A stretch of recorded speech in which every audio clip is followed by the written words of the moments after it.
streets are empty. The only thing I can see is my own silhouette. I'm getting stronger, step by step. The clock is ticking, but there's no time for regrets. Hello guys, sa today's video guys ay kakain tayo guys ng bayabas guys, kasi summer naman guys, kailangan natin kumain ng bayabas. Ayan, namimiss ka na yun guys na kumain ng bayabas guys. Kaya dito ako guys sa cottage ngayon guys. Nakaupo, ayan guys yung cottage. Ayan, may upuan dito guys na pwede umupo at ay dito yung mga bubong niya. Ayan, pwede ka magpahangin dito kasi marami namang puno dito guys na puno ng mangga guys. Yan. Puno ng mangga. Puno ng mangga. Puno ng aratiris or mansanitas guys, tawag sa Bisaya. Mansanitas. Aratiris sa Tagalog. Ayan. Kaya meron din dito guys yung niyog. Yan. May niyog dito guys, kaya lang wala pang bunga.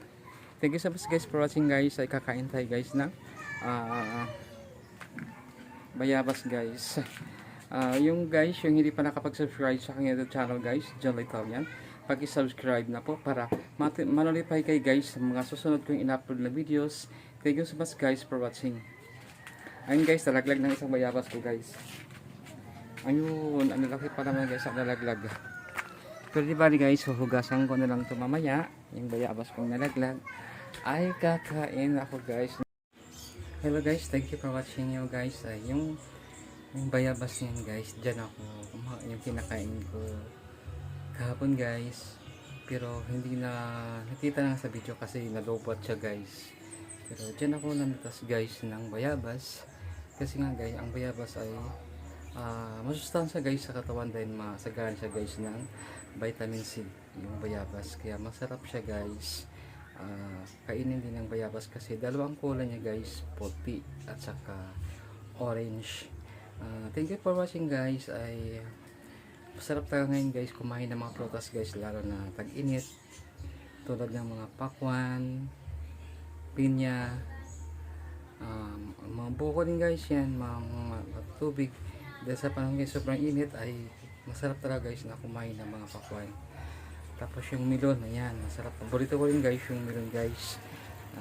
Sa mga panahon tag-init, melon, pakwan yan, masarap talaga yan. Tapos yung buko din, lagyan ng yellow, masarap din yan para ma-refresh guys. Nagkaroon siya ng extra energy sa katawan natin. Thank you so much guys for watching guys. Ay yung bayabas na yan ay masagana ng vitamin C sa katawan natin. Kaya pag may bayabas guys at kita nyo, pwede kang bumili at kung ano, tubo lang sa gilid ay pwede kayong mamitas. Thank you so much guys for watching. Thank you so much.